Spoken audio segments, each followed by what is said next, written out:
तो लड़कियों और लड़कों, कल हमने देखा कि बार्टर सिस्टम के जो लिमिटेशंस है उनका हमने अध्ययन किया था कल। किसके? बार्टर सिस्टम के लिमिटेशंस का। और सबसे पहला हमने ये खामी देखी थी कि भाई जो बार्टर सिस्टम है यानी वस्तु विनिमय प्रणाली, वहां पर आवश्यकता का दोहरा सहयोग होना बहुत मुश्किल था। क्योंकि अगर दोनों पार्टियों को एक दूसरे का सामान नहीं चाहिए तो फिर वो व्यापार नहीं होगा। क्योंकि उस व्यक्ति को 500 ग्राम टमाटर चाहिए था और उसके पास 5 किलोग्राम गेहूं था, तो ऐसे व्यक्ति को ढूंढ पाना उसके लिए बहुत मुश्किल था कि भाई जिसके पास 500 ग्राम टमाटर हो और उसको 5 किलोग्राम गेहूं चाहिए, तो दोनों पार्टियों को बात जमनी चाहिए होती थी।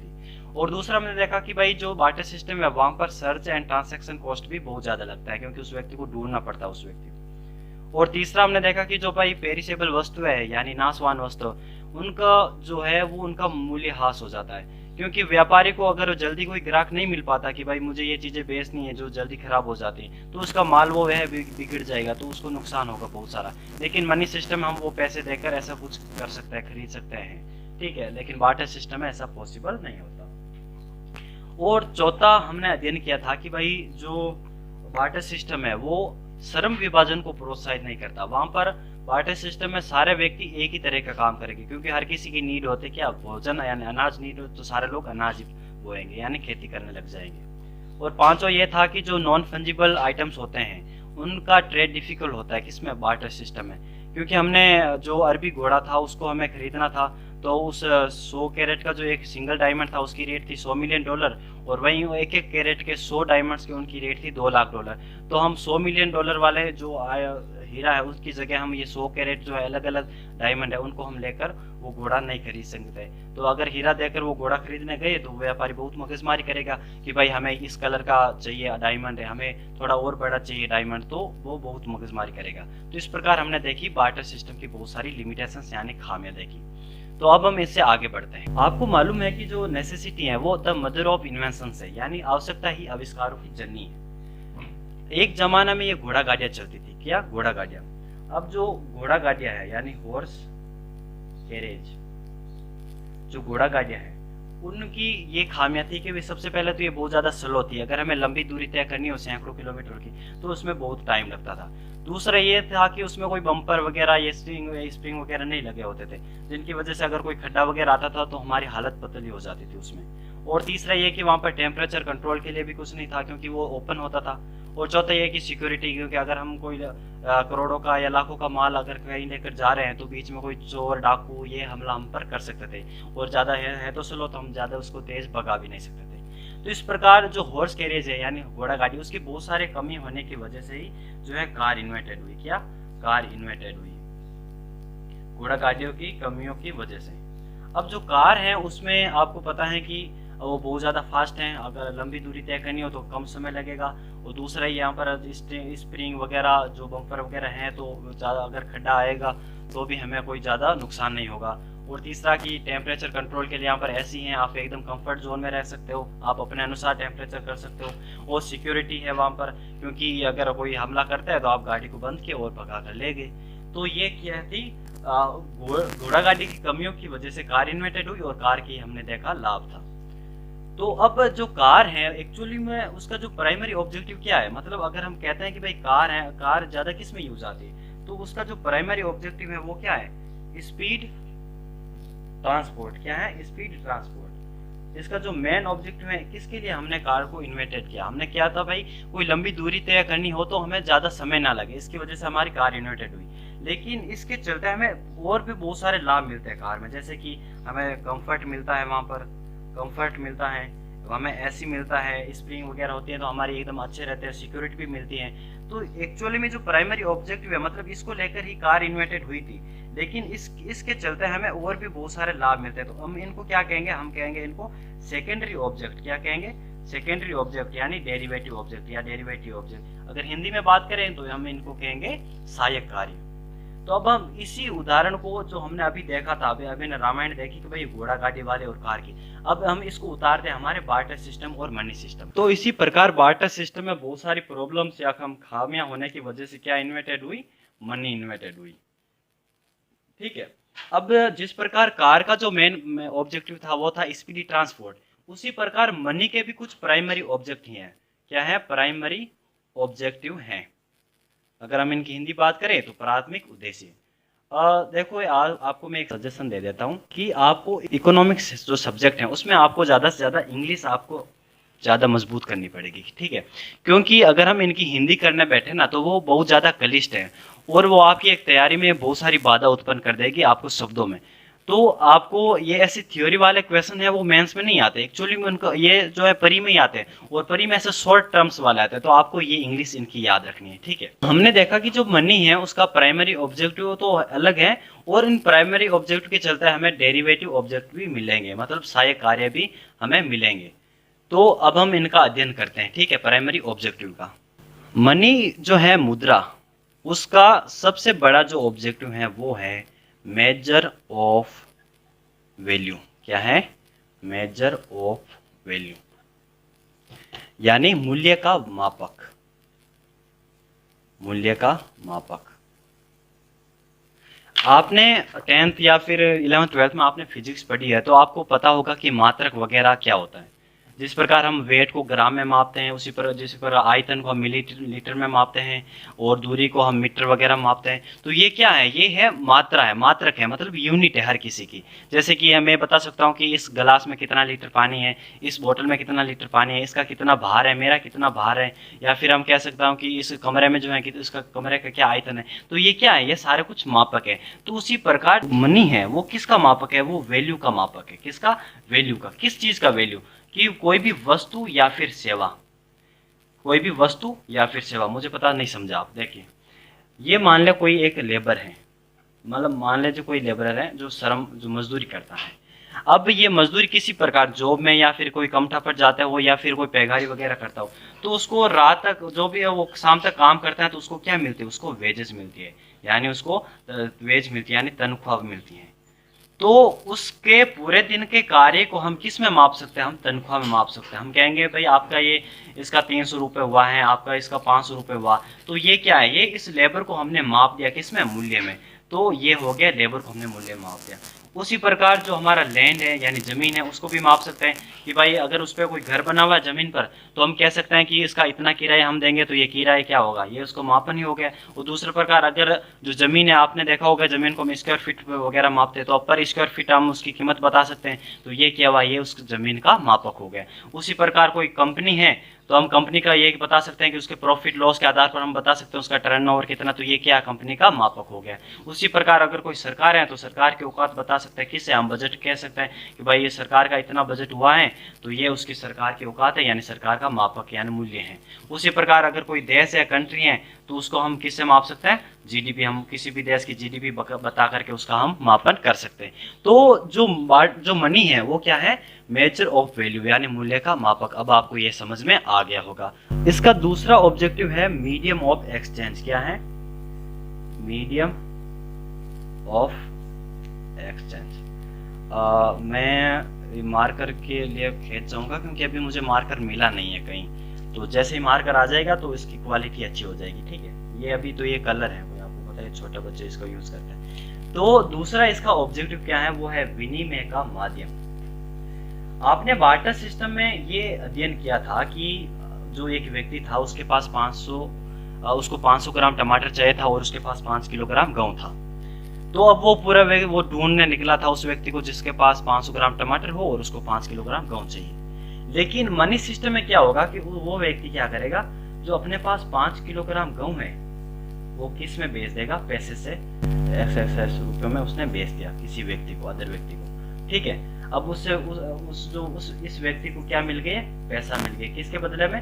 5 किलोग्राम गेहूं के बदले में। अब इसकी जरूरत क्या है? इसकी जरूरत है अपना टमाटर। तो वो क्या करेगा? इन पैसों को लेकर जाएगा किसी दूसरे व्यक्ति के पास जिसके पास टमाटर हैं। तो वो क्या करेगा? इन पैसों को इस व्यक्ति को दे देगा और 500 जो ग्राम है वो टमाटर ये लेकर आ जाएगा।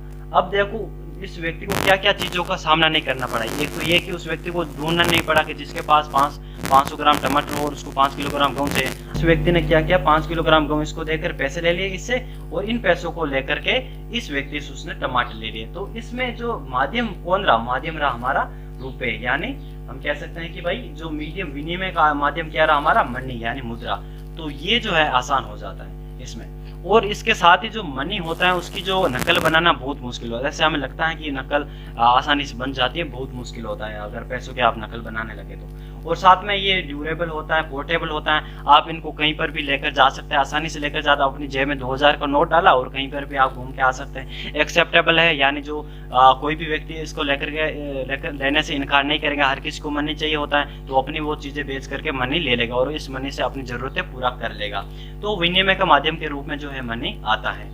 और उसके बाद एक मुद्दा मैं आपको बता दूं कि इनको है ना व्हाइट मनी और ब्लैक मनी में हम देखते हैं किस प्रकार विनिमय का माध्यम। देखो व्हाइट मनी में तो इस प्रकार, जैसे कि आपका जो बैंक अकाउंट वगैरह होता है वो पैन कार्ड से लिंक होता है, तो इनकम टैक्स वालों को सारी जानकारी होती है इसके बारे में। अगर आप कोई भी चीज़ें खरीदते हो या चीज़ें बेचते हो तो ठीक है, तो उनको जानकारी होती है। तो इसके आधार पर आप क्या करते हो, सरकार को टैक्स देते हो, जीएसटी पे करते हो, अदर टैक्स देते हो, तो सरकार को इस चीज़ों की जानकारी रहती है। तो इनको हम कहते हैं कि व्हाइट मनी। एक तो व्हाइट मनी के अंदर से जो विनिमय किया जाता है, और दूसरा होता है ब्लैक मनी। जैसे कि आपको मान लीजिए जमीन बेचनी हो या खरीदनी हो, तो आप इतने पैसे आप सरकार को नहीं बताना चाहते हो कि मेरे पास करोड़ों पैसे हैं, लाखों पैसे, तो क्या करोगे आप नकद उसको दे दोगे। किसी व्यक्ति को नकद देके आप उससे जमीन खरीद लोगे, या फिर आप जमीन बेच दोगे तो आपके पास नकद पैसे आ जाएंगे। तो इन पैसों का क्या है, इनकम टैक्स वालों को पता नहीं है, इतने जीएसटी रिटर्न आपने भरा, तो ये सब कुछ किस में आता है, ब्लैक मनी में आता है। हम इन सब का एकदम अच्छे से अध्ययन करेंगे, वो आगे अध्ययन करेंगे। अभी आपको केवल ये विनिमय के माध्यम के अकॉर्डिंग समझना है कि व्हाइट मनी क्या है और ब्लैक मनी क्या है।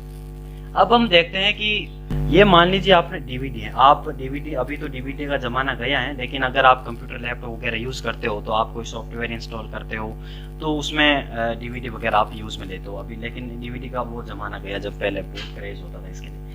एक्चुअल में जो डीवीडी होती है उसका प्राइमरी फंक्शन क्या है, मतलब अगर हम देखें जिस प्रकार कार का स्पीडी ट्रांसपोर्ट था और मनी का जो मीडियम ऑफ एक्सचेंज और मेजर ऑफ वैल्यू था, उसी प्रकार जो डीवीडी का प्राइमरी फंक्शन क्या है, वो है स्टोर ऑफ डाटा। मतलब वो आपके किसी भी प्रकार का डाटा को संचय कर सकता है, ठीक है। तो स्टोर ऑफ डाटा इसका क्या है, प्राइमरी फंक्शन है। लेकिन इस प्राइमरी फंक्शन जो है स्टोर ऑफ डाटा, अब आपका हर किसी व्यक्ति का अलग अलग मूड हो सकता है। किसी ने क्या क्या इसमें हनी सिंह, सचेत परंपरा, जुबिन नौटियाल, एमिवे बंटाई रफ्तार, इन सभी के जो है ट्रैक वगैरह इनके गानों को स्टोर कर लिया इस डीवीडी में, ठीक है। तो वो डीवीडी क्या हो गई, वो डीवीडी हो गई आपकी प्रोवाइडर ऑफ म्यूजिक। क्या हो गई, प्रोवाइडर ऑफ म्यूजिक, ठीक है। इसी प्रकार कोई दूसरा व्यक्ति था, उसको क्या मूवी का शौक था, तो उसने मार्वल, बॉलीवुड, जितनी भी नई नई वेब सीरीज आती है या मनी हाइस्ट आने वाली अभी, और अभी जो फैमिली मैन 2 आई है, तो वो क्या उनको देखना चाहता है और उसने क्या करा, इस डीवीडी में स्टोर कर लिया। तो उसको हम क्या कह देंगे, इस डीवीडी को प्रोवाइडर ऑफ एंटरटेनमेंट। क्या कहेंगे उनको, या उसको प्रोवाइडर ऑफ एंटरटेनमेंट। और कोई तीसरा व्यक्ति था जो मेरी तरह था, ठीक है, उसको ज्यादा इन सबसे अलग था उसका शौक। उसने क्या किया, जितने भी अपने नोट्स थे, हैंड रिटन नोट्स थे, या फिर पीडीएफ प्रोवाइड की किसी ने, या फिर जो यूट्यूब से अच्छी अच्छी क्लासेज या फिर अनअकैडमी वगैरह बायजू से अच्छी अच्छी क्लासेस उसने रिकॉर्ड करके कहाँ पर डाली, इस डीवीडी में डाली।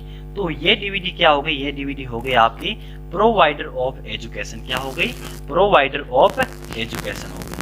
तो एक्चुअल में जो डीवीडी है उसका प्राइमरी फंक्शन था स्टोर ऑफ डाटा, लेकिन इसके चलते हमें अदर जो है ये डेरिवेटिव जो है, ये सेकेंडरी हमें फंक्शन भी मिल जाते हैं कि भाई डीवीडी इन चीजों में भी काम आ सकती है। तो इसी को हमें डालना है मनी सिस्टम में, कि मनी सिस्टम में जो मनी है उसका प्राइमरी फंक्शन है। पहला तो स्टोर ऑफ वैल्यू नहीं, जो क्या है कि मेजर ऑफ वैल्यू, और दूसरा मीडियम ऑफ एक्सचेंज। लेकिन इन दोनों के चलते अदर डेरिवेटिव वो है फंक्शन, वो भी हमें मिल जाते। तो आइए हम डेरिवेटिव फंक्शन को देखते हैं। डेरिवेटिव जो सेकेंडरी फंक्शन है उनको अगर फॉर्मूला में हम बांटें तो ये हो जाएगा STD। आपको याद रखना है कि मनी के सेकेंडरी फंक्शंस क्या है, STD। S का अर्थ क्या हो गया, store of value, transfer of value, transfer of value. और तीसरा जो है डी से इसका मतलब हो गया standard of deferred payments, deferred. तो जो सेकेंडरी ऑब्जेक्टिव हैं यानी सेकेंडरी फंक्शंस मनी के, तो आइए हम उनको देखते हैं। सबसे पहला है हमारा store of value, store of value यानी जो मूल्य है उसका हम संचय कर सकते हैं, मूल्य का संचय कर सकते हैं। मान लीजिए कोई एक सोल्जर है जो हमारे कश्मीर में उसकी ड्यूटी लगी हुई है, सारे फौजियों को हम सैल्यूट करते हैं। तो सोल्जर हैं जो जिसकी जो है कश्मीर में क्या लगी हुई है, ड्यूटी लगी हुई है। इसी प्रकार कोई हमारे गांव में अमीर किसान है, दो उदाहरण ले लेते हैं। अमीर किसान है, सोल्जर ने अपनी 1 महीने की ड्यूटी पूरी की और उसके जो है उसने उसको उसकी तनख्वाह मिली और उसने क्या किया, उस पैसे को बैंक अकाउंट में अपने जमा करा दिया। किसमें? बैंक अकाउंट में जमा करा दिया। और उसका जो बैंक अकाउंट था वो किससे लिंक था? पैन कार्ड से लिंक था। तो इस प्रकार जो इसके बैंक अकाउंट की जानकारी किसको? इनकम टैक्स को हो गई और उसको पता चल गया भाई, इनकम टैक्स वालों को पता चल गया भाई इसके खाते में इतने रुपए हैं। तो इस खाते की जानकारी किसको पता लग गई? सरकार को पता लग गई। अब सरकार जो इनमें से टैक्स वगैरह अपना जो है काट सकती है। अब दूसरा है हमारा अमीर किसान। भाई साहब इन्होंने क्या किया, 50 बीघा, उसके पास शायद 100 बीघा ज़मीन होगी, तो उसने 50 बीघा अपनी ज़मीन बेची किसी बिल्डर को। मान लेते हैं कोई गांव में कोई प्लांट लगाने आया होगा, तो उस जो है जो भी उद्योगपति था, तो उसने उसको ज़मीन ये जो ज़मीन है उसको बेच दी। कितने? शायद मतलब मान लीजिए इतने रुपए में उसने ज़मीन बेच दी। अब वो इन पैसों का क्या करेगा? बैंक अकाउंट में तो जमा नहीं करवाएगा इतने पैसों को, तो वो मान लीजिए वो किसी अपनी जो तिजोरी है उसमें जाकर उसने रख दिया और तिजोरी के ताला लगा के उसकी जो चाबी है वो अपने तकिए के नीचे रख दी। और गांव में तो ये सबसे बड़ी यही चीज़ होती है कि भाई जब तक जो पैसे और जो जिस तिजोरी में पैसे होते हैं उसकी चाबी अगर उसके तकिए के नीचे नहीं होती तो उनको नींद नहीं आती तब तक। ठीक है, तो ये 2 उदाहरण देखे हमने। पहला तो उदाहरण किसको शो कर रहा है? सबसे पहला उदाहरण शो कर रहा है वाइट मनी को, कि भाई इसकी जो जानकारी है वो सरकार को है। लेकिन ये जो दूसरा है वो स्टोर जो ये दोनों है तो मूल्य का संचय, लेकिन ये वाइट मनी है इसका मूल्य संचय है और ये ब्लैक मनी का संचय है। तो इस प्रकार हमने देखा कि जो स्टोर ऑफ वैल्यू का हम दोनों तरीके से संचय कर सकते हैं, क्योंकि इसकी जो जानकारी है वो सरकार को नहीं पता है। उसने ये जो पैसे हैं वो अकाउंट में जमा नहीं करवाए और ना इसने सरकार को या इनकम टैक्स वालों को जानकारी दी। अब दूसरा जो है वो है सेकेंडरी फंक्शन हमारा ट्रांसफर ऑफ वैल्यू। क्या है? Transfer of value. उसी सोल्जर का उदाहरण वापस लेते हैं। सोल्जर कश्मीर में क्या थी? उसकी ड्यूटी थी। मान लीजिए ये हैं हमारे ये जो है सोल्जर हैं वो कन्याकुमारी में, कन्याकुमारी के हैं, कन्याकुमारी। उसके पेरेंट्स जो हैं वो कहाँ रह रहे हैं? कन्याकुमारी में, तमिलनाडु। तो ये जो सोल्जर है उसने अपने अकाउंट में जमा कराए पैसे। उसने बैंक अकाउंट मान लीजिए 50,000 जो उसको तनख्वाह मिली होगी तो उसने 50,000 जमा कराए। अब वो उन पैसों को अपने बूढ़े मम्मी पापा हैं जो कन्याकुमारी बैठे उनको क्या करता है? नेफ्ट, चेक्स या फिर online payment, Bhim, UPI, PhonePe, इनके माध्यम से अपने मम्मी पापा को वो पैसे भेज सकता है। ठीक है, तो ये क्या हुआ? ये हुआ था ट्रांसफ़र ऑफ वैल्यू, यानी हम मूल्य का स्थानांतरण कर सकते हैं। यानी संचय किए हुए मूल्य को हम दूसरी जगह भेज भी सकते हैं। और हमने जो है उस जो मनी है उसके हमने प्राइमरी ऑब्जेक्टिव यानी जो प्राइमरी फंक्शन है उसके दूसरे में हमने देखा था कि जो मीडियम ऑफ एक्सचेंज, तो उसमें देखा था कि money is portable, durable, acceptable. तो जो मनी है वो ब्लैक मनी वाला वो भी इससे भेज सकता है दूसरी जगह पर, और जो सोल्जर है वो भी ऑनलाइन थ्रू वो अपने जो मम्मी पापा को पैसे भेज सकता है। तो दूसरा ये ऑब्जेक्टिव हुआ ट्रांसफ़र ऑफ वैल्यू। तीसरा है हमारा standard of deferred payment, deferred payments यानी स्थगित भुगतानों का, स्थगित भुगतानों का मानक, स्थगित भुगतानों का मानक यानी स्टैंडर्ड ऑफ डेफर्ड पेमेंट्स। ये क्या होता है? इसको समझने से पहले आइए एक उदाहरण को देखते हैं।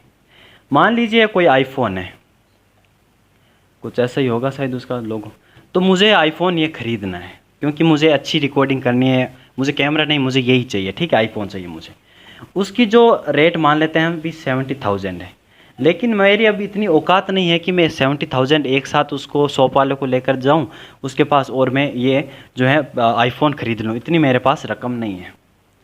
तो कोई भी जो है क्या करेगा, कोई भी दूसरी जो है कंपनी जैसे कि एयरटेल, जियो या एसपी, जो भी मतलब कोई भी जैसे ऐसा काम करती हैं, वो क्या कहेगी मुझे कि भाई साहब ऐसा काम करो कि मैं आपको जो है ईएमआई पे ये दे देता हूँ, मतलब मैं आपको एक कर्ज के रूप में दे देता हूँ कि आप मुझे ऐसा कीजिए 24 महीने हैं, आप मुझे ये जो पेमेंट है, जो इस आईफोन की जो कीमत है, मुझे 24 महीने में थोड़ा थोड़ा करके दे दीजिए।